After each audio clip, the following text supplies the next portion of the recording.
Oi, boa tarde. O nosso Conexão Record News está no ar. Seja bem-vindo, bem-vinda.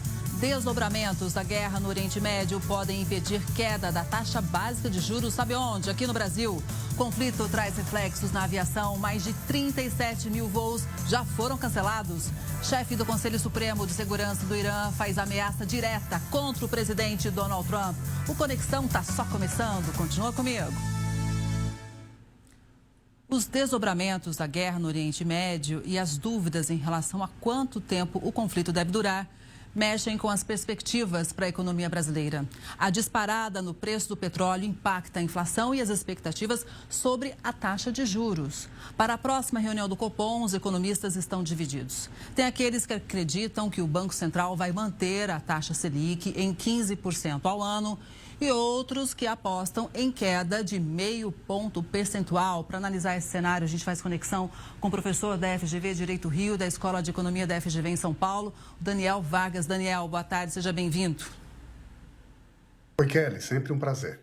Pois é, a taxa Selic já virou um remédio amargo, né? Realmente está alta demais, isso impacta no setor produtivo, o dinheiro está custando caro para empréstimos, financiamentos e havia ali já uma expectativa de queda. Mas esse cenário internacional realmente pode influenciar para manter a taxa nas alturas ainda?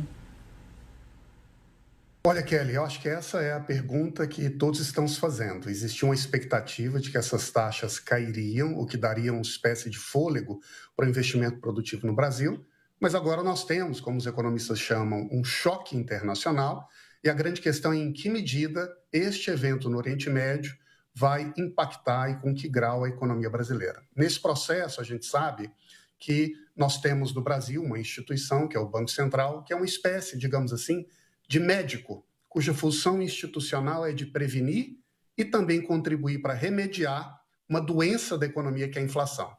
O grande instrumento que ele usa, o remédio amargo, como você utilizou, são os juros. E nesse diagnóstico, eu creio que ele fará 4 perguntas centrais, Kelly. A primeira, já há um impacto sobre o preço dos combustíveis no Brasil? E já temos visto sinal do aumento do preço do diesel, que é a base da nossa logística, em mais de R$1 na bomba, espalhado pelo Brasil. Sem falar numa defasagem de 65% do preço do diesel no Brasil, que a Petrobras tende a repassar. Segundo, esse aumento nos combustíveis chegará ao alimento? Se sim, o que seria uma faísca passa a gerar um fogo, com preocupações maiores.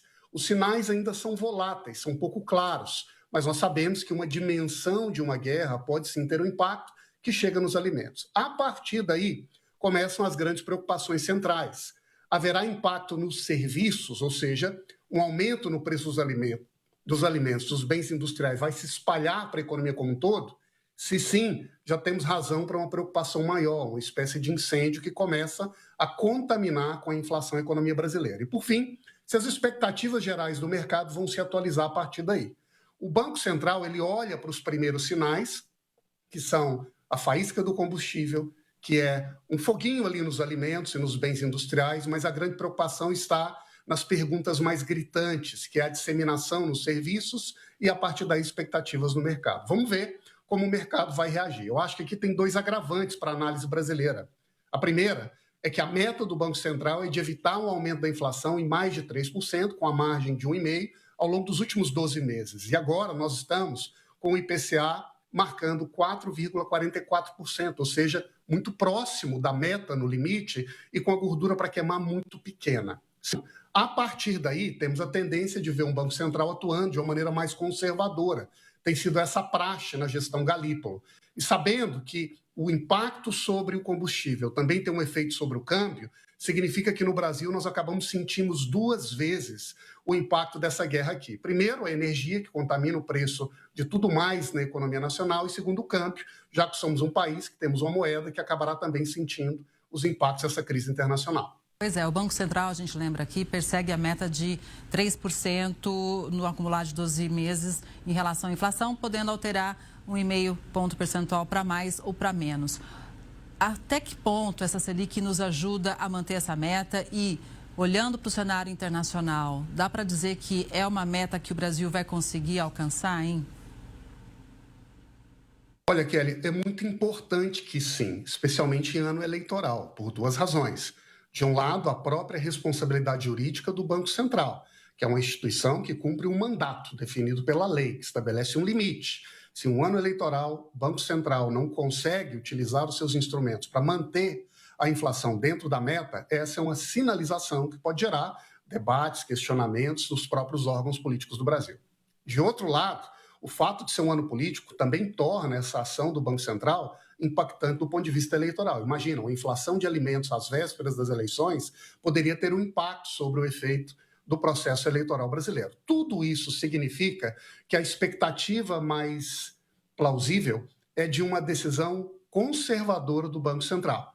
Nós esperamos que seja uma decisão prudente, cautelosa. Ninguém gosta de taxas de juros elevadas, terão consequências para tolher o crescimento nacional. Veremos qual vai ser a posição da gestão Galípolo. Pois é, você comentou há pouco sobre os combustíveis e realmente vamos falar mais sobre isso, porque o preço do petróleo disparou no começo dessa semana diante dos temores da guerra, que ela se prolongue. Inclusive, a gente falou isso aqui no Conexão ontem, porque na madrugada de segunda-feira o barril chegou a quase $120, o maior nível desde 2022. Mas os preços recuaram ontem até o fim da tarde e hoje pela manhã os preços estavam na casa de pouco mais de $90 o barril. Isso porque Donald Trump afirmou que o conflito pode acabar em breve e indicou medidas para conter a alta da commodity. Mas, apesar da declaração do presidente norte-americano, a gente vive ainda um momento de muita instabilidade, não? Sem dúvida, Kelly. E essa instabilidade, ela também se nota nas próprias decisões do governo americano. Se, por um lado, diz essa guerra está caminhando para o fim, por outro lado, adota uma série de ações para sinalizar ao mundo uma tentativa de mexer, né, nos impactos da guerra para evitar um aumento do preço do combustível, da commodity petróleo. Ele faz isso quando ele, por exemplo, alivia a Índia, que tinha sofrido uma sanção por importar gás da Rússia, dizendo está liberado de sanção por 30 dias, pode comprar de lá, já que você não vai conseguir adquirir boa parte do seu óleo, que tradicionalmente vem do Oriente Médio. Ele faz isso quando ele anuncia que está importando 100 milhões de barris de petróleo da Venezuela, que serão agora refinados no Texas, como uma maneira também de aliviar o impacto desse preço sobre a própria economia americana. E também quando ele sinaliza que tem a intenção de intervir no Estreito de Hormuz para normalizar esse fluxo de transporte, já que 20% do óleo do mundo passa por ali. Então, se por um lado o governo Trump dá um sinal de que a guerra pode estar caminhando para o fim, por outro lado, ele toma decisões que podem ser interpretadas de modo diverso, de quem antecipa consequências de médio e de longo prazo para uma batalha e está tentando buscar formas de atenuar as consequências desse processo ao longo do tempo. Mas essas formas talvez tenham um custo maior, como, por exemplo, garantir a segurança dos navios pelo Estreito de Hormuz. Pois é, Kelly, a gente sabe que ali está um dos gargalos fundamentais, talvez mais crônicos, de tudo que está acontecendo por agora. Porque o fato desse estreito ser uma região altamente sensível, que tem a presença do Irã, que tem alertado de maneira muito expressa quem passar por ali pode ser atacado, cria uma enorme instabilidade e insegurança em todos aqueles que participam desse transporte. Não apenas os países que compram petróleo que passa por aquela área são atingidos, e aí os países da Ásia são imediatamente os que mais sofrem. 50% do óleo para a China passa por ali, quase 90% do óleo que é importado pelo Japão, quase todo o óleo que vem da Índia agora distribuído em parte para a Rússia, entre outros países que estão naquela região. Então, combater, digamos assim, a instabilidade ali é fundamental para organizar a economia internacional e evitar mais insegurança e mais receio. Sem falar que todos os transportadores, nesse momento, têm razões mais que legítimas de evitar passar por aquela região. A começar pelas pessoas que passam por esses navios, evidentemente, têm agora a sua vida em risco. Pois é, e no meio disso tudo, 4 países do Oriente Médio fazem reduções importantes na produção diária de petróleo, Daniel, o que representa cerca de 6% da oferta mundial, segundo a agência de notícias norte-americanas Bloomberg. Arábia Saudita, Iraque, Emirados Árabes, Kuwait diminuíram a produção conjunta em até 6,7 milhões de barris por dia. Os cortes na produção de petróleo têm a ver, claro, com o fechamento do Estreito de Hormuz pelo Irã. Então, veja como realmente a situação ainda está muito crítica. Muito. E se há um corte de lá, em parte está associado à própria destruição de algumas das infraestruturas. localizadas em países diversos que foram atacados pelo próprio Irã, significa que o mundo tenderá agora a buscar alternativas. Talvez não seja fácil conseguir aumentar a produção em outras regiões do mundo num prazo tão curto, especialmente em países que dependem da importação. O preço da commodity petróleo é muito volátil, como nós temos visto no mercado. Se há uma sinalização de corte de um lado, o preço tende a crescer do outro. Por outro lado, sabemos que alguns países podem passar melhor por essa circunstância. Talvez seja, inclusive, o caso dos próprios Estados Unidos, que ao longo dos últimos anos se converteu de um grande importador em um país que, de certa medida, é neutro ou superavitário no comércio internacional de energia. E também abre oportunidades, Kelly, no médio prazo, para países como o Brasil, que tem o setor petroleiro importante, mas também na produção de biocombustíveis, que são uma competição natural com o petróleo. Pois é, esse é um ponto importante para a gente trazer para cá, porque é o seguinte, o Brasil é realmente pioneiro, referência quando o assunto é biocombustível. Esse seria um momento também, uma oportunidade para a gente de ampliar as negociações com biocombustível? E também já emendo para uma segunda pergunta, Daniel. O Brasil tem capacidade hoje para ampliar a exportação desses biocombustíveis que podem vir, por exemplo, da cana e do milho? Kelly, a pergunta é excelente e a resposta é sim e sim. Sim, o Brasil tem capacidade de expandir produção, tem uma infraestrutura estabelecida, um know-how de como fazer, está criando uma série de usinas flex que passam a usar não apenas a cana, mas o próprio milho como matriz para o biocombustível e tem tudo para se tornar um grande líder global já é na produção e também na exportação de biocombustíveis, para atender, inclusive, em parte, a essa demanda internacional e, a partir daí, também apontar rotas para fontes de biocombustíveis, portanto, alternativas ao petróleo, que podem estar na base de outras indústrias, como do transporte ou até de alguns bens, algumas indústrias mais pesadas. Também sim, Kelly, porque aqui existe um gargalo, uma espécie de preconceito espalhado pelo mundo, que ainda olha para o biocombustível como se fosse um problema, como se fosse um risco a ser neutralizado. Porque para boa parte do mundo temperado, em particular na Europa e nos Estados Unidos, o biocombustível é indiretamente associado ao desmatamento ou à inflação de alimentos. Mas essa não é uma realidade do mundo, não é assim no mundo tropical, não é assim no Brasil. Para cada hectare plantado sob lavoura, nós ainda temos uma imensa área degradada, que pode ser incorporada. Nós temos produtividade que nos permite produzir mais sem que isso impacte floresta. Então, nós precisamos corrigir esses preconceitos internacionais, criando métricas e referências para mostrar a realidade da produção do biocombustível aqui, e, ao fazer isso, criar as bases para que os biocombustíveis se tornem verdadeiramente uma commodity global e, a partir daí, uma concorrência ao petróleo. Não é que isso necessariamente será um substituto definitivo para o petróleo, mas cria uma maneira do mundo, inclusive, se proteger, diminuindo a sua exposição a essas crises que agora, como nós percebemos, apenas tendem a aumentar. Pois é, então a gente tem como produzir mais sem derrubar floresta nenhuma. Mas aí o consumidor brasileiro pode estar se perguntando, ok, mas aí isso pode prejudicar, por exemplo, o fornecimento de alimentos, ou seja, a gente fornecer mais milho para biocombustível e como é que fica, por exemplo, o milho para consumo interno, o milho para ração?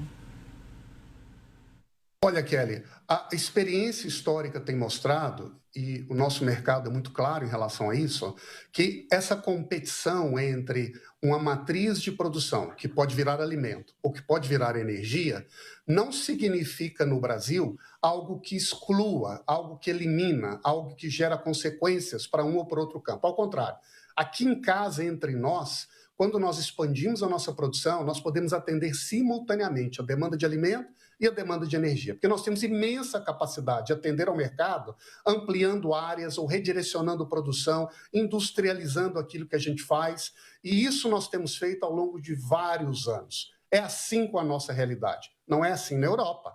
Lá, se eu decido utilizar uma área para produzir uma fonte de biocombustível, significa que um alimento não será gerado. Nos Estados Unidos, igual. A realidade brasileira é distinta, porque nós temos 2 ou 3 safras sobre a mesma área. Nós temos uma imensa flexibilidade, capacidade de aumentar a produtividade sem que isso gere impacto ambiental. E nós somos um país que se consolidou com a imensa capacidade de produzir e exportar, ao mesmo tempo que a gente atende a demanda interna brasileira. Para a gente, essa relação entre a economia do alimento e a economia do biocombustível é não apenas sinérgica, mas talvez seja algo único que o Brasil oferece ao mundo.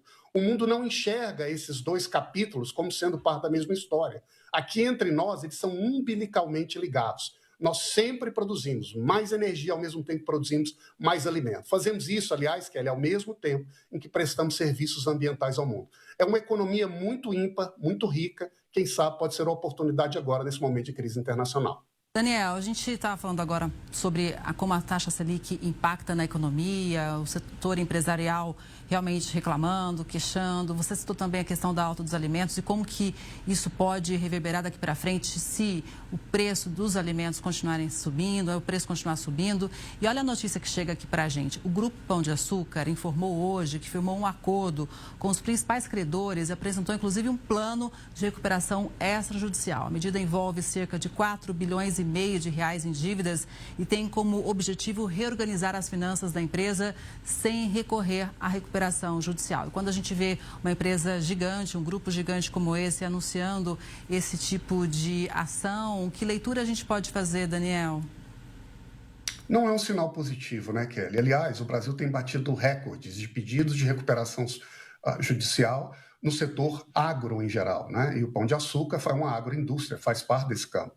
E tudo isso tem sido visto como um sinal negativo, de um lado, de uma economia que, apesar de crescimento na produtividade, nós temos produzido mais, temos batido recorde, temos exportado, temos tido, ao mesmo tempo, grande dificuldade de apropriar a renda dessa produção.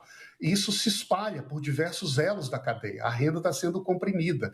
E parte das consequências disso são que alguns agentes econômicos, empresas, têm quebrado. Ou para evitar, não é, uma derrocada final, com despedida de trabalhadores e o fim de atividade, iniciam esse processo de recuperação judicial. Uma espécie de tempo para renegociar dívidas e, quem sabe, manter a empresa de pé.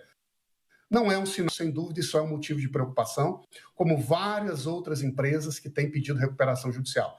O efeito disso de imediato é impactar no preço dos produtos no país. Não é? Imagina agora, quem vai tomar um investimento, quem empresta para o setor ligado ao agro, talvez aumente o preço, porque considera que há um risco mais elevado. Vamos acompanhar com atenção, eu não tinha essa notícia, e desejo, né, que essa seja uma recuperação judicial bem sucedida. Seria ruim para o Brasil perder uma grande empresa que tem uma participação importante no mercado. Pois é, muito obrigada, viu? Sempre importante ter você com a gente, Daniel. Uma boa tarde e até a próxima. Obrigado, até a próxima, Kelly. Até. Produtores brasileiros estão preocupados com os impactos da guerra nas exportações de alimentos. Os setores de carnes e milho já prevêem a alta dos preços aqui no mercado interno, caso o conflito continue no Oriente Médio. A carne bovina produzida no Brasil é consumida em vários países do Oriente Médio. São quase 300 mil toneladas por ano, 10% das exportações nacionais. E para outras regiões do mundo, como o Sudeste Asiático, são mais de 600 mil toneladas de carne que passam de navio pelo Golfo Pérsico.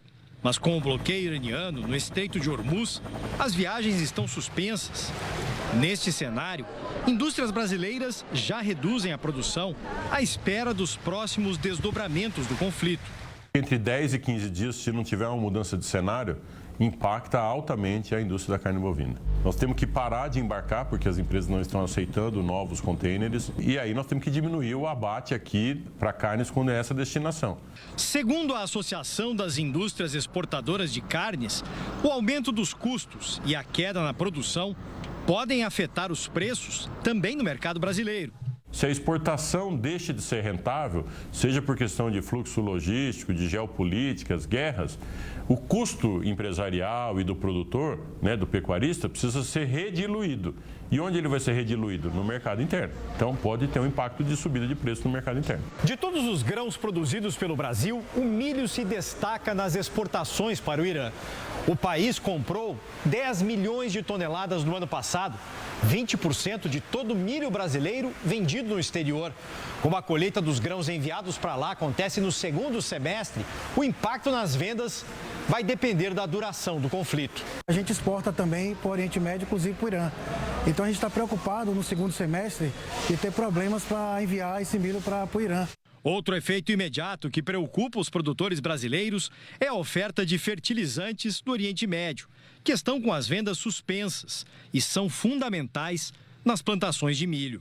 Nós vamos ter um custo de produção mais alto e provavelmente isso vai ser transferido para o consumidor, porque os preços de milho vão ficar mais caros.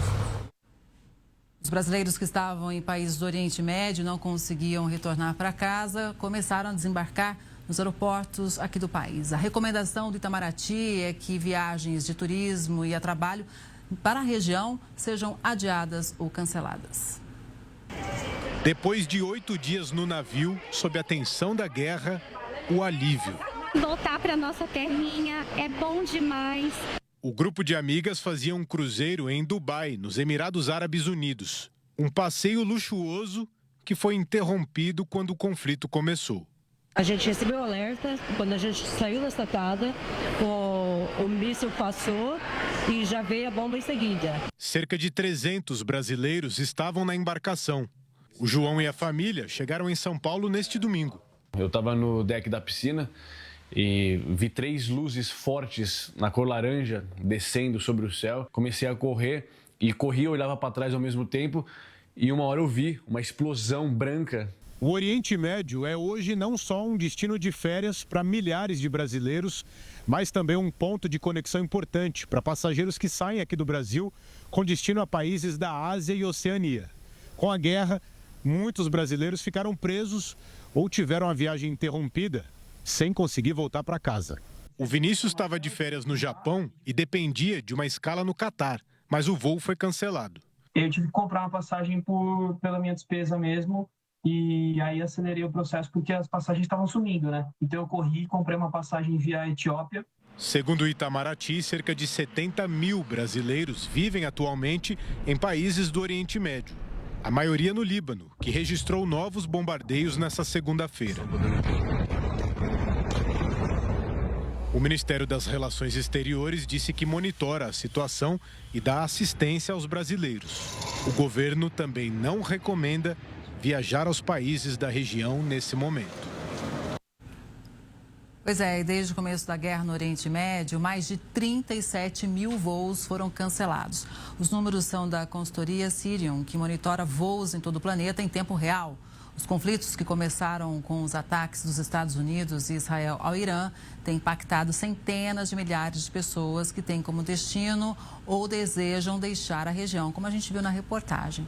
Só o aeroporto de Dubai é responsável pela conexão de 107 países. Além dos cancelamentos de voos, as passagens aéreas também estão mais caras em decorrência da valorização do querosene de aviação, como consequência, inclusive, do aumento do barril do petróleo no mercado internacional. Outro reflexo é a queda das ações de companhias aéreas em bolsas de valores ao redor do mundo. Quem chega para analisar os impactos dessa guerra sobre a aviação é o professor do Departamento de Engenharia Aeronáutica da USP São Carlos, o James Polterhouse. Professor, boa tarde, seja sempre muito bem-vindo à Conexão. Professor, o senhor me ouve? Boa tarde, professor. Acho que o professor não me ouve, a gente vai tentar reconectar com o professor já já.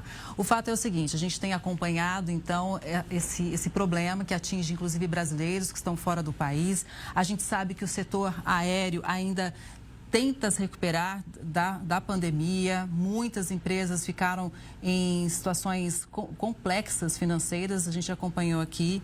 E claro que agora essa é uma crise que vem remontar aí realmente novamente o setor aéreo, colocando em situações muito, muito complicadas. Então, 37 mil voos foram cancelados desde o início da guerra. Assim, a gente fala que é uma imagem, inclusive, quando a gente fala do setor aéreo, é uma imagem dos riscos que o setor enfrenta. A gente vai tentar reconectar com o professor já já. Vamos para o intervalo e na volta a gente aborda mais esse assunto. Até já.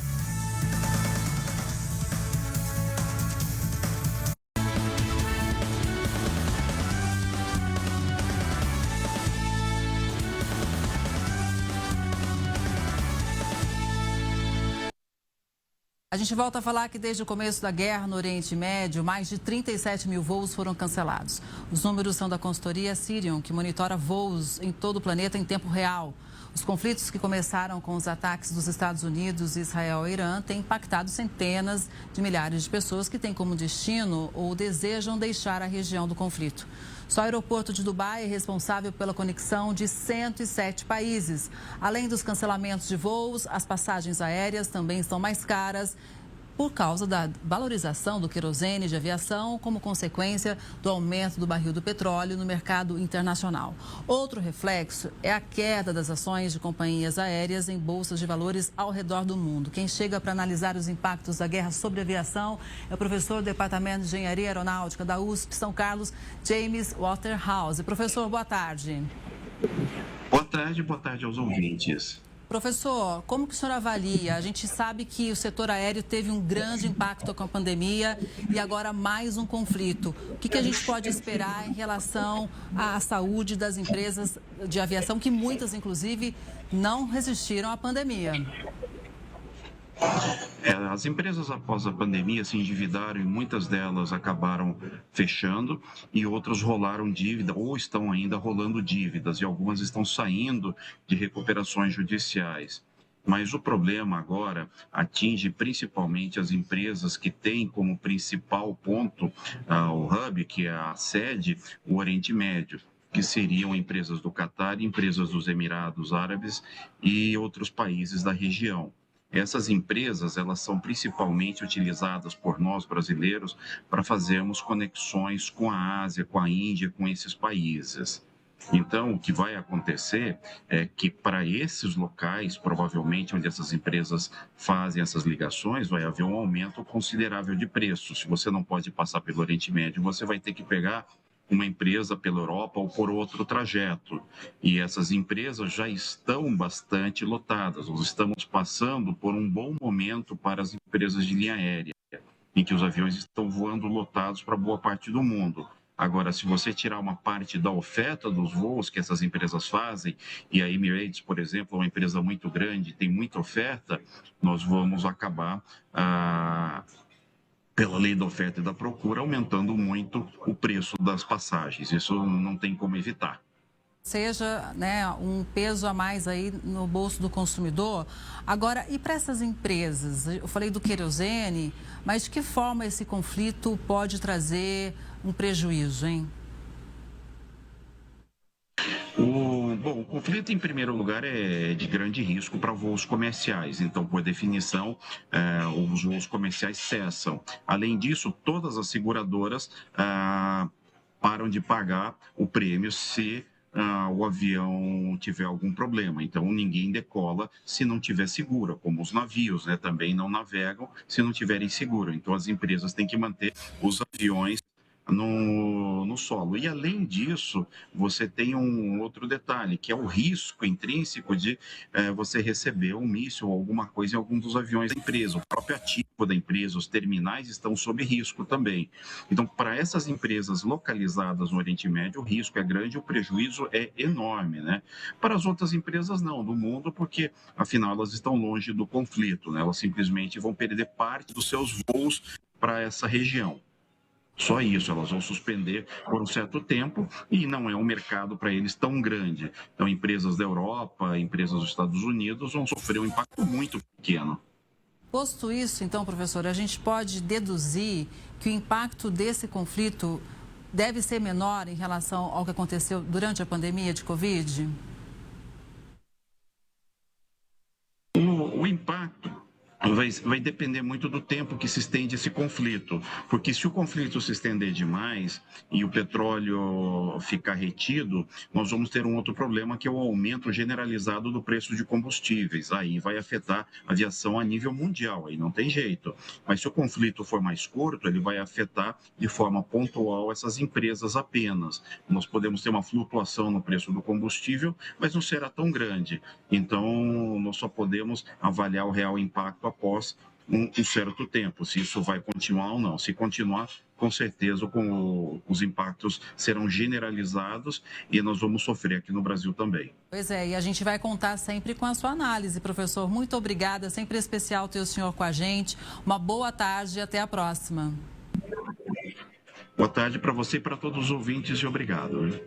Professor, o Tribunal Superior Eleitoral vai retomar hoje o julgamento do governador do Rio de Janeiro, Cláudio Castro. Então, direto de Brasília, o repórter Yuri Ascar traz as informações para a gente ao vivo. Yuri, esse julgamento pode resultar na perda do mandato do governador, é isso? Boa tarde para você.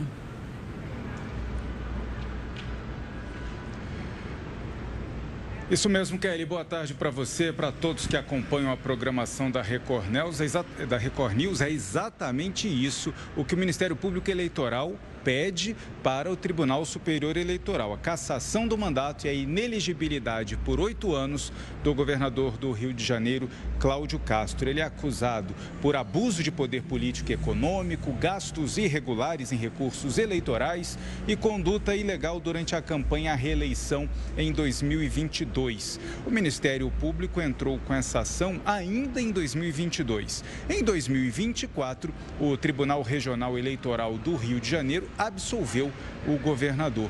E no final do ano passado, em novembro de 2025, já depois de atender um recurso do Ministério Público ao Tribunal Superior Eleitoral, a ministra Isabel Galotti, ela leu o relatório, a relatora do caso, pela cassação do mandato. Mas, em seguida, houve um pedido de suspensão da votação, pedido de vista do ministro Antônio Carlos Ferreira, que é o primeiro a votar hoje, assim que a sessão começar às 7 horas da noite. Ao todo, 6 ministros devem votar. A expectativa é que esse julgamento termine ainda hoje. Então, entre as acusações, elas envolvem o quê? Supostas contratações temporárias irregulares de mais de 27 mil pessoas para cargos públicos na CEPERJ, que é a Fundação Centro Estadual de Estatísticas, Pesquisa e Formação de Servidores Públicos do Rio de Janeiro, e também na UERJ, a Universidade Estadual do Rio de Janeiro.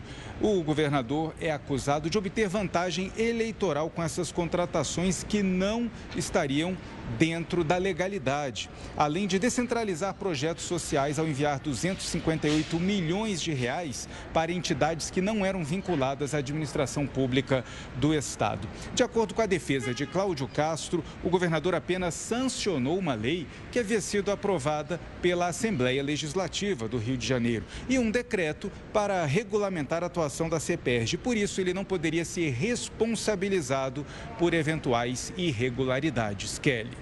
Obrigada pelas informações, bom trabalho para você. Qualquer novidade é só chamar. O presidente do Supremo Tribunal Federal, o ministro Edson Fachin, disse mais cedo, durante encontro com presidentes de tribunais de todo o país, que o judiciário não nasceu como privilégio, mas como promessa de Estado. Fachin lembrou que a magistratura deve atuar com independência, imparcialidade e distanciamento dos interesses das partes e afirmou que a lei é para todos, sem exceção. Vamos ouvir. O judiciário não nasceu como privilégio de casta, nasceu como promessa de Estado, como aposta de que a lei poderia chegar aonde o poder privado até então mandava sozinho. Talvez em um mundo ideal, em um país mais honesto e mais simples, ser menos bacharel seja ser sinônimo de menos burocrático. No nosso país, porém, é saudável o distanciamento que mantemos das partes e dos interesses em jogo. Isso é o que permite, na prática, um mínimo de justiça social. A imparcialidade não é frieza. A imparcialidade é condição de possibilidade da equidade. No centro de várias polêmicas recentes, como as que envolvem o Banco Master, o presidente do Supremo defendeu ainda a transparência de juízes e afirmou que o futuro do Estado é a democracia e que a justiça é o único caminho seguro. Para isso, precisamos defender a justiça como quem sabe que ela é o único caminho seguro. Não podemos deixar que a justiça fique aprisionada em interesses paroquiais, em conveniências econômicas ou em cálculos políticos. O que legitima a justiça é o mesmo ideal que legitima a liberdade. E é em nome desse ideal que devemos ser virtuosos. Devemos, pois, dar o exemplo. Vamos falar de saúde? Subiu para 140 o número de casos confirmados de mpox no Brasil neste ano. Não há registro de mortes por causa da doença nesse período.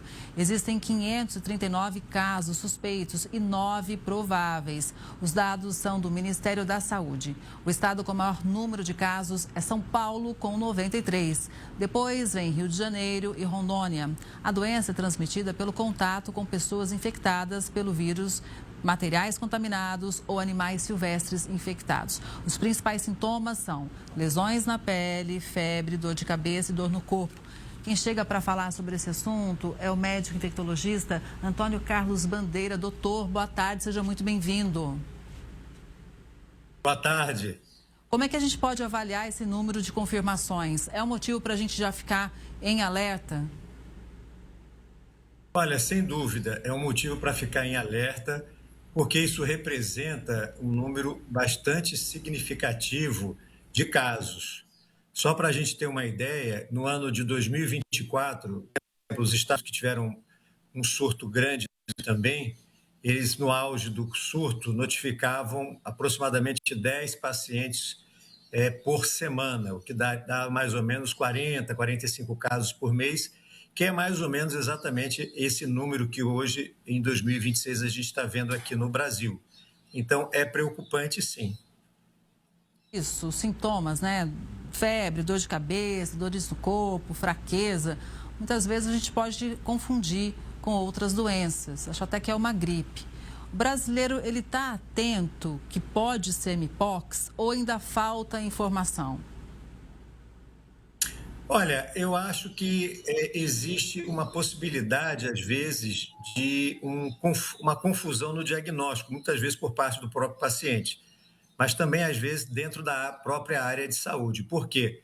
Porque lesões de mpox, elas podem inicialmente parecer, para aquele que nunca viu, como se fosse de catapora.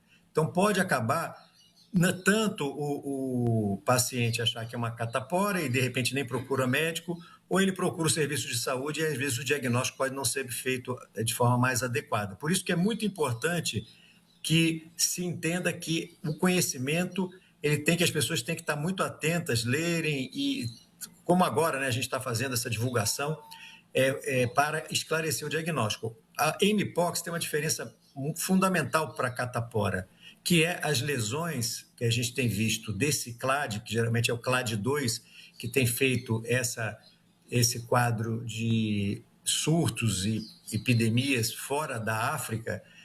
Primeiro que a transmissão aqui nos Estados Unidos, aqui no Brasil, na Europa, etc., diferentemente da África, tem sido muito por atividade sexual. Então, é bem diferente da África. Na África são outros clades, né, que predominam, por exemplo, no leste da África, que diferente desse do oeste da África, que é o que está predominando aqui, e que é muito em crianças em região rural. Aqui, não. Aqui a gente tem a disseminação muito por via sexual. Segundo, que as lesões, diferentemente da catapora, elas são, geralmente, têm o mesmo aspecto. Assim, a catapora, uma está cicatrizando e a outra está começando. No mpox, não. Elas começam mais ou menos como se fossem todas na mesma fase, tá certo? Então, é muito importante que se atente para isso.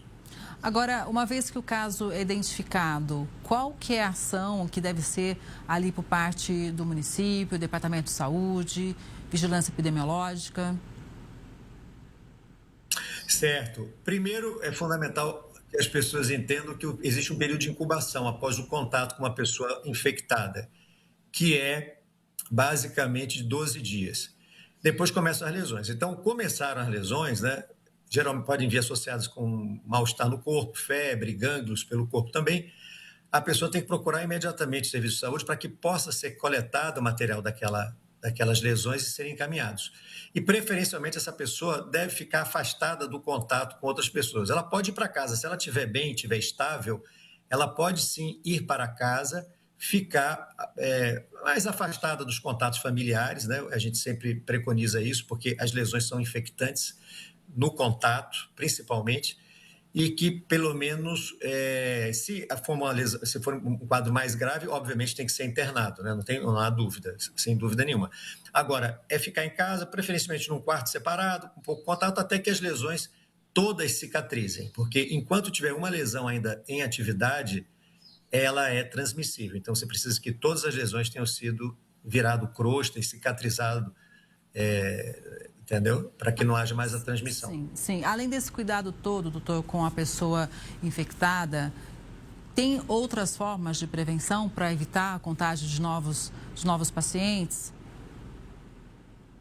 Olha, como eu falei, o contato sexual para os países do hemisfério, né, ocidental, vamos chamar assim, tem sido basicamente contato sexual. Então, assim, eu diria assim que é muito difícil a prevenção primária, ou seja, porque o contato, muitas vezes a pessoa que está tendo um contato, ela não vê que o outro tem uma lesão. E o que a gente viu aqui, né, tanto no Brasil quanto em outros países, é que muitas vezes aparecem lesões de forma mais localizada, diferentemente do padrão que a gente vê na África, que dissemina muito. Aqui, às vezes, às vezes você tem lesões que ficam mais localizadas e vão se expandindo de forma mais lenta. Então, se uma pessoa... Assim, o fundamental é entender o seguinte: se você tem uma lesão de pele, você deve procurar saber o que é aquilo ali para fazer o diagnóstico, para que você poder evitar passar isso para uma outra pessoa, entendeu? Porque senão, se for um mpox, você vai poder passar para outra pessoa, entendeu? E o contato sexual, assim, ele acaba tendo contato com várias partes do corpo. Então, o indivíduo pode ter uma lesão, por exemplo, no braço, a outra pessoa abraça e tal, e acaba passando, entendeu? Então, o que é fundamental, que eu acho é o seguinte: tem uma lesão, você tem uma lesão de pele que apareceu, vai imediatamente para o médico para ter um diagnóstico, e se você acha que pode ter a outra pessoa ter algum fator que possa ser mpox, né? Nem sempre a gente consegue ter isso, então já coloque isso também para o próprio médico para que ele possa ajudar a fazer o diagnóstico. Exatamente, peça um teste. Agora, se a pessoa não fizer nada disso e está com a lesão na pele, se for mpox, quais são as consequências, doutor? Bom, aí... Primeiro, ela vai contaminar um monte de gente, que ela não vai saber, vai abraçar, vai tocar as mãos, e aí você vai ter um grande contingente de pessoas que vão se infectar. Então, a primeira consequência é essa, disseminação da infecção. Segundo lugar, se você não faz o diagnóstico, você pode, de repente, começar a evoluir de uma forma, muitas vezes, mais grave, que você mesmo não percebe, porque a gravidade da doença... Quem consegue dizer é o médico, não é o paciente. O que o paciente sente muitas vezes, por uma forte dor de cabeça, para o paciente é o fim do mundo, mas quando a gente às vezes vê o que está acontecendo, aquele quadro de dor de cabeça forte não tem nenhum perigo, não tem nenhuma gravidade. Por outro lado, às vezes, uma outra sensação que o paciente possa sentir, por exemplo, ele ficando mais molinho, ficando assim com a sensação de que vai dormir, e ele dá até um certo prazer, às vezes, muitas vezes você sente um soninho bom. Isso, muitas vezes, é um indicativo de um processo de afecção do sistema nervoso central que é muito grave para a gente que é médico, mas que o doente não sabe. Então, é fundamental que ele vá procurar, porque se ele fica em casa e acha que aquilo é qualquer coisa, ele pode evoluir com sinais de gravidade que ele mesmo não tem a capacidade de dizer que é grave, de saber, e aí acabar evoluindo para óbito. Porque raramente mpox pode levar a quadros graves? Pode levar a óbito, sim. Então, é importante procurar atendimento médico sempre. Doutor, muito obrigada pelos alertas, pelas explicações. Uma boa tarde, até a próxima. Boa tarde para vocês no Conexão. Grande abraço. Um abraço, doutor. Um açude se rompeu por conta da chuva. A estrutura não suportou o volume de água e cedeu. Até o momento, não há informações confirmadas sobre feridos ou famílias desalojadas. O rompimento do açude aconteceu em Cruzeta, no interior do Rio Grande do Norte. Uma mulher foi arrastada para um bueiro durante o temporal em Vitória da Conquista, na Bahia. O carro em que ela estava foi levado pela correnteza.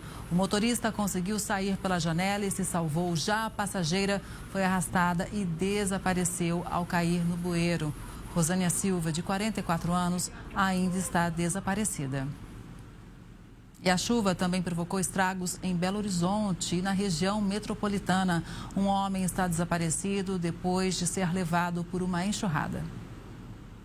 Na capital mineira, ruas ficaram alagadas e os motoristas tiveram dificuldade para passar na enchente. Encheu, tá? Não passa nem um carro mais.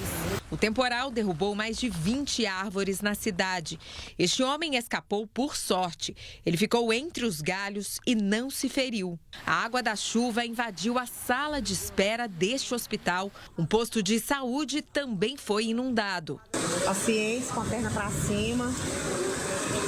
Alagamento total no poço. Nesta casa, o telhado desabou. Por quê, meu Deus? Olha isso. Segundo a Defesa Civil, em 2 horas e meia, choveu 20% do esperado para o mês inteiro em algumas regiões da cidade. Aqui em Sabará, na região metropolitana de Belo Horizonte, um homem desapareceu durante o temporal. Ele tentava ajudar os moradores desta casa quando foi arrastado pela força da água para dentro da galeria.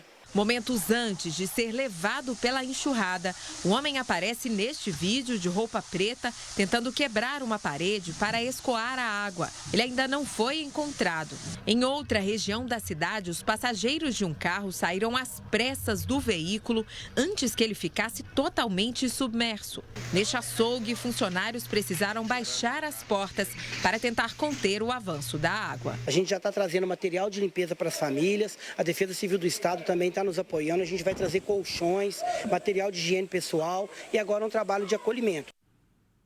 O dia começou chuvoso, com temperaturas mais baixas em São Paulo e na região metropolitana. Os moradores afetados pelas chuvas dos últimos dias ainda nem conseguiram se reerguer e já há perigo de novos alagamentos. Imagens impressionantes mostram a força da água em algumas regiões. O dono da casa, na zona sul de São Paulo, percebe que o quintal com alguns dos animais de estimação está inundando. Ele tenta abrir a porta, mas não consegue. A esposa do homem aparece.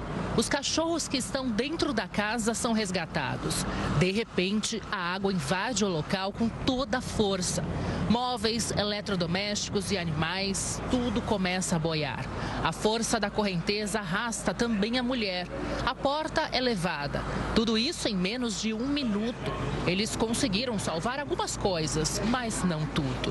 Quando a água começou a baixar um pouco, eu escutei um chorado de um cachorro. Aí eu consegui arrebentar a janela e consegui resgatar uma cachorra que ela estava boiando aqui. Eu consegui pegar ela, mas dos outros, infelizmente, eu não consegui. Que foi um gato e 2 cachorrinhos. A água chegou a mais de 2 metros de altura. Agora, o casal tenta se reerguer com os animais que conseguiram se salvar. Neste outro ponto da capital paulista, a água invadiu um condomínio inteiro. Essa tá a situação, quem puder descer para ajudar, porque tá tudo cheio de água, gente. A enxurrada invadiu apartamentos, o poço do elevador e atingiu também a casa vizinha. Pensei que eu ia morrer, eu chorei muito, gritei muito. Na região metropolitana, mais estragos. Um poste caiu em cima de um carro em Itapecerica da Serra. Ninguém ficou ferido. A rede elétrica da rua foi danificada, mas segundo a Enel, a energia elétrica já foi restabelecida no local. As chuvas já mataram 21 pessoas desde o início de dezembro. O atual alerta da Defesa Civil vai até a próxima sexta-feira. Tem previsão ainda de mais temporais e as temperaturas devem variar entre 16 e 26 graus. Apesar da quantidade de chuva, a possibilidade de racionamento de água em São Paulo ainda é real. O sistema Cantareira, responsável pelo abastecimento de boa parte da região metropolitana da capital paulista, ainda está com desempenho inferior ao esperado para esta época do ano. O tempo segue instável em boa parte do país. Destaque para o sul e sudeste, onde a previsão é de mais chuva intensa.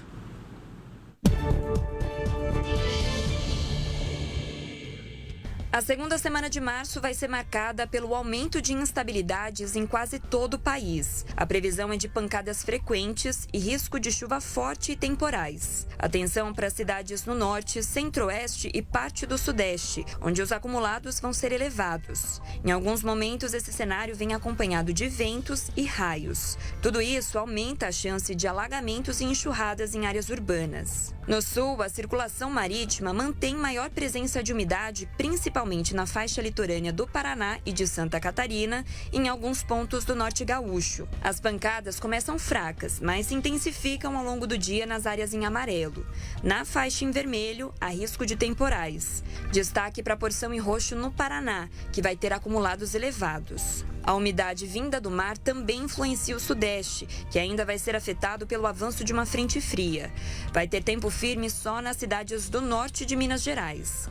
Para todo o restante do estado, além do Espírito Santo e de boa parte do Rio de Janeiro, são esperadas pancadas de moderadas a fortes. Elas podem se transformar em temporais na extensão em vermelho, sobre o interior, norte, sul e Serra do Rio, centro-sul de Minas e Triângulo Mineiro e todo o estado de São Paulo. Na marcação em roxo, a situação é de perigo para acumulados elevados. E a ocorrência de temporais se espalha para todo o Mato Grosso do Sul e sul de Goiás e Mato Grosso, que estão em vermelho. Nas áreas em amarelo, as chuvas variam de moderadas a fortes. A atuação da zona de convergência intertropical aumenta as instabilidades no Nordeste. Maranhão, Piauí e Ceará podem ter temporais. As chuvas também podem atingir Rio Grande do Norte, Pernambuco e Bahia. E praticamente todo o norte vai ter tempo instável, com possibilidade de temporais na metade oeste do Amazonas, Acre, Rondônia e áreas em Roraima, Amapá e Pará. São Paulo vai ter uma trégua no calorão, com máxima de 23 graus nesta terça. Em Curitiba, os termômetros não passam dos 19 graus. Já em Belo Horizonte, a temperatura sobe um pouco mais e alcança os 26 graus. E a gente continua o nosso giro pelo Brasil, porque tem risco realmente de temporais em alguns estados. Então, vamos saber onde os moradores devem ficar em alerta. Quem vai contar tudo para a gente é o doutor em meteorologia e coordenador de operações substituto do CEMADEM, o Giovanni Dolif. Giovanni, boa tarde, seja muito bem-vindo. Boa tarde, Kelly. Boa tarde a todos que acompanham a gente. A gente lembra que o CEMADEM acompanha tudo em tempo real, inclusive é o órgão responsável por enviar os alertas também para a Defesa Civil do país todo. Então, para agora à tarde, quais são os principais pontos de atenção, hein, Giovanni? Kelly, nesse momento, eu estou acompanhando aqui em tempo real a tela dos alertas vigentes. A gente tem, no CEMADEM, os alertas são divididos em 3 níveis: moderado, alto e muito alto. Naturalmente, quanto mais elevado o nível, maiores os riscos, né? E são alertas separados entre riscos hidrológicos, que são aqueles de enxurradas, inundações, alagamentos, como esses que a gente vê aí na imagem, e riscos de deslizamento de terra, que são os riscos geodinâmicos, e por município. Então, nós temos estados com alertas moderado, tem Paraná, São Paulo, Minas, Rio, Espírito Santo, Bahia, Piauí e o Amazonas, tá? Risco moderado. E tem alguns estados que têm municípios com risco alto: São Paulo, Rio, Espírito Santo e Bahia. Em São Paulo, Kelly, eu vou detalhar melhor, e depois também nos outros estados, a gente tem municípios como Sorocaba, Atibaia e Ubatuba, que estão com o nível alto de risco para deslizamento de terra. Atibaia é risco hidrológico. O nível dos rios está alto, né? Alguma chuva transborda. Então, risco em Atibaia hidrológico. E no estado do Rio de Janeiro, a gente tem risco em Angra dos Reis.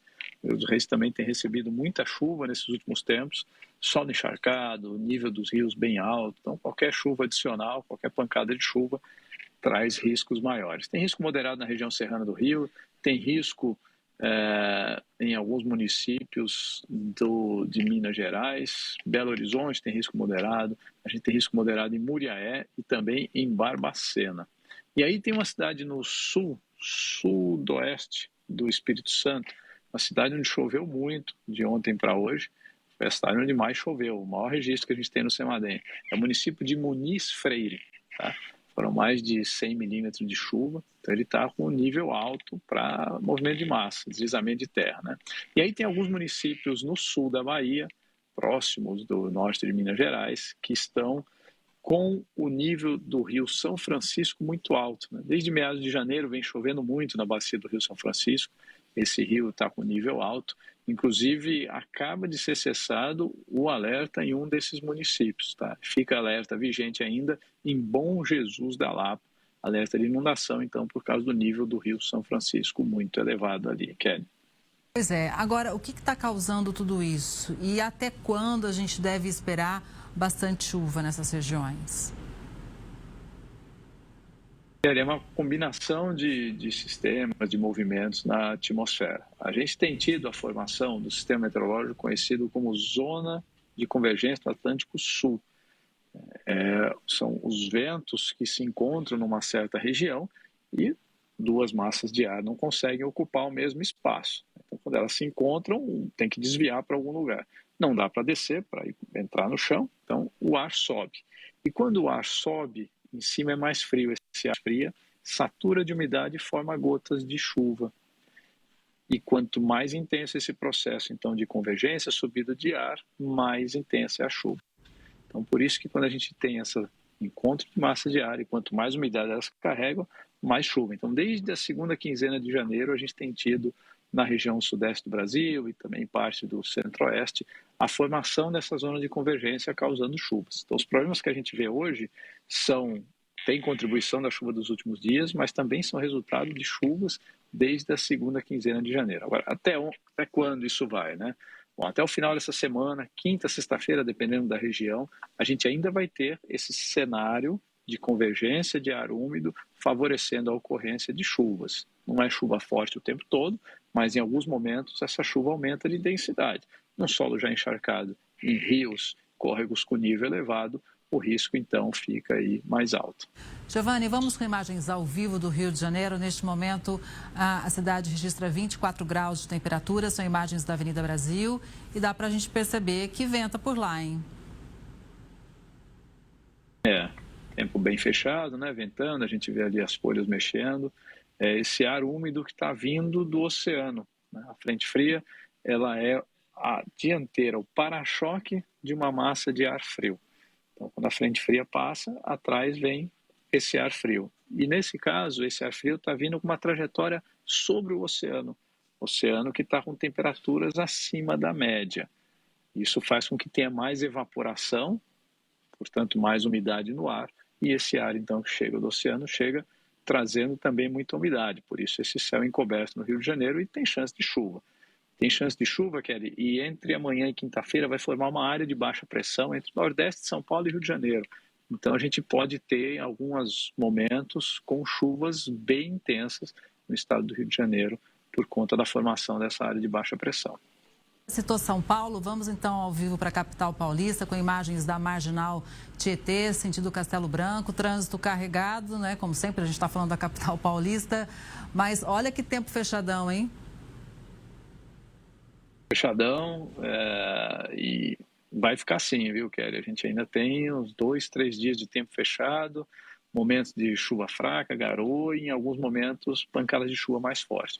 O que não tem previsão é daquelas tempestades com raios, granizo e ventanias muito fortes. Isso geralmente acontece quando a gente está ainda com a temperatura alta, quando está calor, né? Em São Paulo a temperatura já caiu, o ar está mais frio, então fica, na maior parte do tempo, chuva fraca, né? Mas com a formação dessa área de baixa pressão, entre amanhã e quinta, em alguns momentos pode ter uma pancada de chuva mais forte.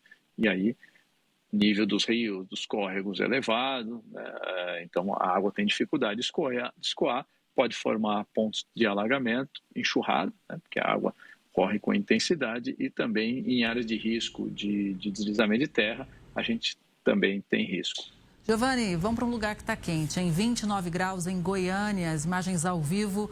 Claro que tem muita nuvem no céu, mas ainda calor por lá, hein? Tem bastante nuvem, tem azul também, temperatura mais alta. Essa combinação dessas nuvens, que em algumas no horizonte lá a gente vê um pouco mais carregadas, né? E esse calor pode gerar aquelas chuvas de verão de final de tarde. Então não dá para descartar alguma pancada de chuva. E aí essas, com o calor, podem ser acompanhadas de trovoada. A gente está monitorando aqui, nesse momento, em algumas áreas do estado de Goiás, já tem a presença de nuvens de trovoadas. Então tem essa chance para Goiânia também, Kelly. Giovanni, muito obrigada. Você sabe que é muito importante ter você com a gente aqui no Conexão. Uma boa tarde para você e até a próxima. Obrigado, Kelly. Até a próxima. Até. Chefe do Conselho Supremo de Segurança do Irã faz ameaça direta contra o presidente Donald Trump. Esse é um dos assuntos internacionais que a gente analisa depois do intervalo. Não perde não. Conexão Record News volta já já.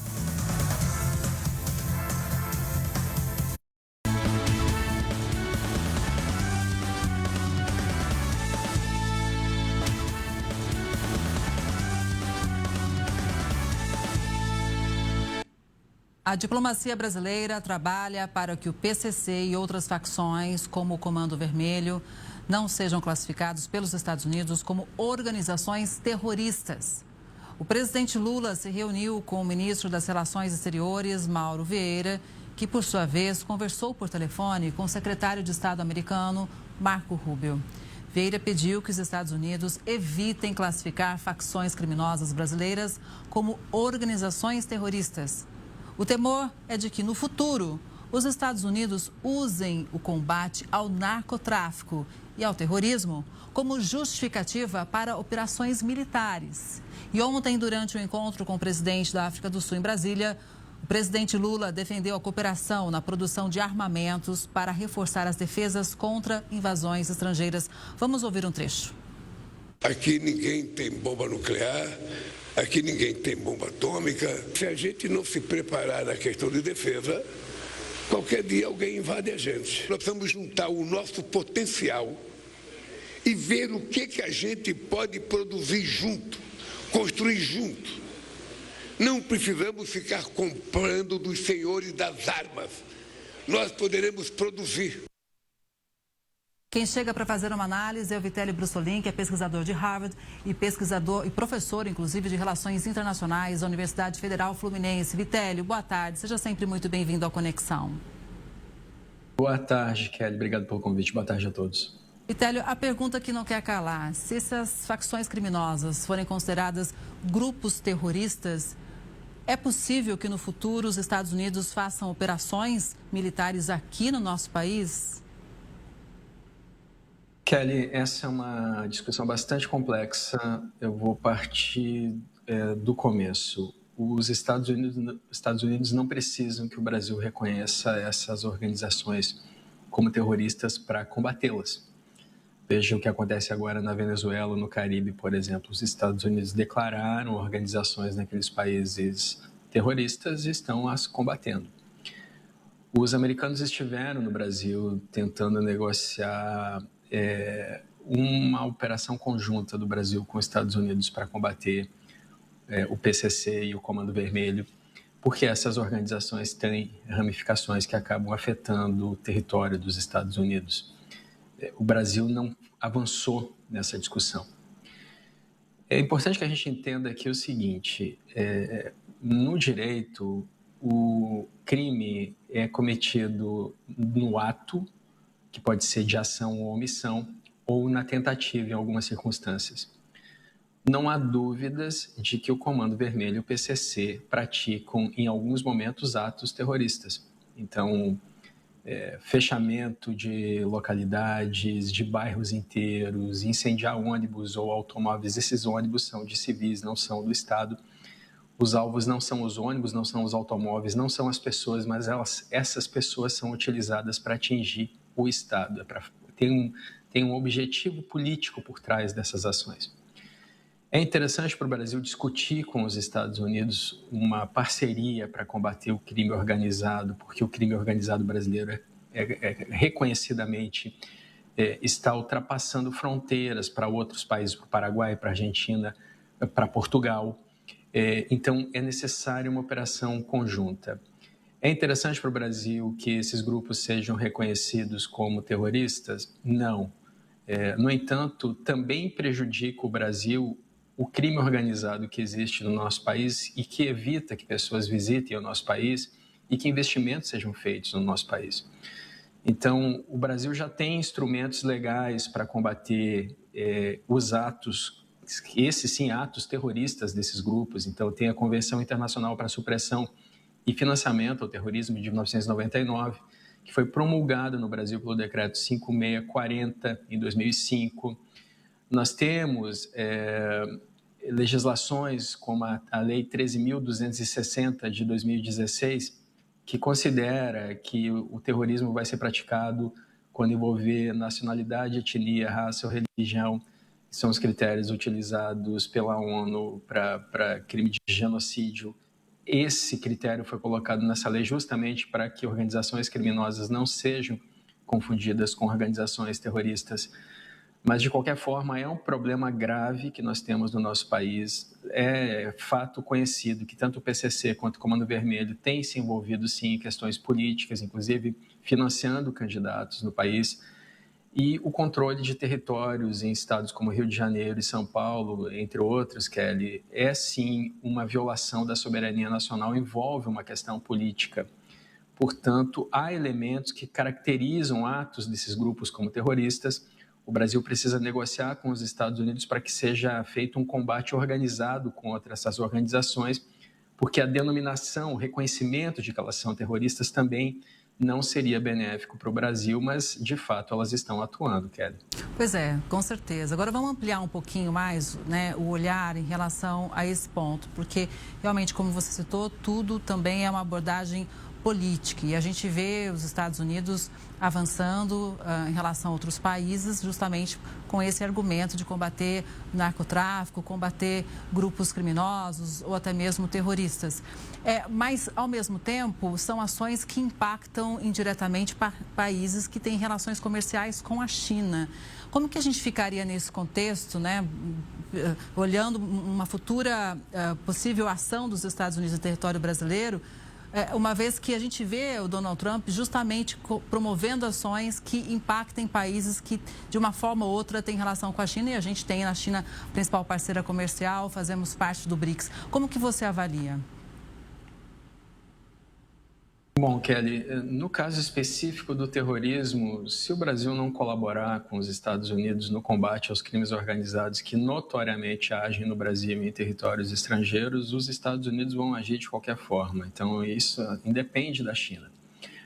Outros países da região passaram por dilemas parecidos. A Colômbia, por exemplo, durante anos de conflitos com a Farc, as Farc classificou como terrorismo vários ataques contra civis. O México seguiu uma linha semelhante. O Paraguai tem grupo terrorista reconhecido, porque o narcotráfico cresceu tanto nesses países que, apesar do foco dos grupos o primeiro foco ser o lucro, ser a venda de drogas, os grupos começaram a matar autoridades, a matar civis para atingir o Estado, a dominar territórios onde a polícia não consegue entrar.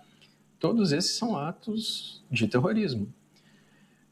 O Brasil precisa contribuir com essa questão da segurança pública. A insegurança em várias localidades de estados brasileiros é imensa. Tem pessoas se mudando, os números mostram isso, pessoas saindo, por exemplo, do Rio de Janeiro, se mudando para outros estados onde o combate à criminalidade é mais rigoroso. Tem empresas saindo do nosso país e se mudando para outros. Há várias empresas deixando o Brasil e se mudando para o Paraguai, para o Uruguai. Então, existe uma questão aqui que temos que colaborar para combater o crime organizado. É melhor que esses grupos não sejam considerados terroristas, porque isso privaria o Brasil de de entrada de recursos, porque entraria na lista de países que têm organizações terroristas, mas também não dá para fazer nada. A legislação que o Brasil discute desde o ano passado, desde daquele evento no Rio de Janeiro, em que houve confronto do BOP com forças criminosas, a legislação está parada, ela não avançou, não se discute, não se avança. Enquanto isso, outros países da região estão avançando. Então, o Paraguai já recebe militares dos Estados Unidos, por exemplo. Nós temos uma tríplice fronteira ali com o Paraguai e com a Argentina. O Brasil está ficando para trás nessa discussão. Então, alguma coisa tem que ser feita. Se o Brasil não quer reconhecer esses grupos como terroristas, então precisa discutir com os Estados Unidos estratégias para combate conjunto dessas organizações que o país considera como criminosas, Kelly. Pois lembrando, inclusive, os Estados Unidos formaram uma coalizão com países da América Latina. A gente até abordou isso aqui ontem, Vitélio. Países como, por exemplo, Paraguai, Equador, né, Honduras, Argentina. Os presidentes estiveram ali presentes nesse encontro com Trump e o Brasil realmente ficou de fora. e num dia em que o presidente Lula disse, ao receber o presidente da África do Sul, que a gente tem que fazer uma parceria, inclusive com relação à defesa. Como que você vê essa possível parceria entre Brasil e África do Sul, onde Lula também citou a questão de terras raras, por exemplo? Eu vejo mais como discurso político do que com ações práticas. O Brasil ainda fala muito e faz pouco no âmbito da defesa nacional, Kelly. Sim, e a gente vai seguir, claro, acompanhando tudo isso. Bom, vamos falar do conflito no Oriente Médio, porque de uma hora para outra o preço do petróleo que estava em alta começou a cair, né, Vitélia? E as bolsas que estavam em queda passaram a subir. Isso aconteceu quando o presidente Trump disse numa entrevista coletiva que a guerra no Irã está praticamente concluída. Vamos ver. Primeiro, Trump falou: big risk on that war has been over for 3 days. We wiped them out in the first 2 days. Depois, o mercado reagiu. O barril do petróleo, que chegou a ser vendido nesta segunda-feira por $120, o equivalente a R$625, caiu para $90, algo próximo de R$470. As bolsas internacionais também reagiram e fecharam em alta, inclusive aqui no Brasil. Trump fez um alerta ao governo iraniano. Disse que os Estados Unidos podem realizar um ataque 20 vezes mais forte caso o país tente bloquear o transporte de petróleo pelo Estreito de Hormuz, por onde passa 20% do petróleo consumido no mundo. A Guarda Revolucionária do Irã rebateu imediatamente e afirmou que são os iranianos que vão determinar o desfecho da guerra no Oriente Médio. Trump também disse que não está satisfeito com a escolha do novo líder supremo do Irã. O cargo agora é ocupado por Mojtaba Khamenei, filho do antigo líder Ali Khamenei, que morreu em meio aos ataques contra o país. Pois é, e o preço do petróleo continua caindo hoje, viu, Vitélia? Agora está menos de $86 o barril. E apesar das declarações de Donald Trump sobre um fim da guerra, o secretário de Defesa dos Estados Unidos diz que os ataques devem sim se intensificar. Numa coletiva no Pentágono, Pete Hegseth afirmou que a terça-feira seria o dia mais intenso de ataques dentro do Irã, com o maior número de combatentes e bombardeios. Ele acrescentou que nas últimas 24 horas o Irã disparou o menor número de mísseis desde o começo da guerra. Segundo Hegseth, o Irã está sozinho e perdendo feio. Nesta terça-feira, o Irã também fez ameaças aos Estados Unidos. O chefe do Conselho Supremo de Segurança iraniano afirmou que o Irã não se intimida com ameaças vazias. Em mensagem direta a Donald Trump, Ali Larijani disse, abre aspas, mais poderosos que você tentaram eliminar a nação iraniana e falharam. Cuidado para não ser eliminado, você também. Fecha aspas. Como que você avalia esse momento do conflito e também essa ameaça direta a Donald Trump, Vitélio? Bom, primeiro, a guerra de Israel e dos Estados Unidos não é contra a nação iraniana, é contra o regime que comanda o Irã. Tanto é que muitas pessoas do Irã comemoraram a morte do Khamenei. O Irã é um país dividido, tem 92 milhões de pessoas, há quem apoie esse regime e há quem queira a derrubada do regime. Nós vemos isso pelos protestos que acontecem abertamente dentro do Irã desde 28 de dezembro do ano passado. O regime assumiu ter matado mais de 3 mil pessoas que foram às ruas protestar, pessoas civis, pessoas da própria população. Organizações internacionais dão conta que talvez 50 mil pessoas tenham sido mortas pelo regime. Então veja o nível da opressão. O preço do petróleo está caindo porque a fala do Trump de ontem deu a impressão de que a guerra já estaria acabando porque o Trump não tentaria mudar o regime do Irã. Tentaria acabar de destruir a infraestrutura nuclear, os mísseis que estão sendo bastante alvejados, especialmente os disparadores de mísseis. Nesse momento, estão ocorrendo bombardeios com bombas de gravidade, são bombas de precisão de até 3 metros, que perfuram o solo, explodem bunkers.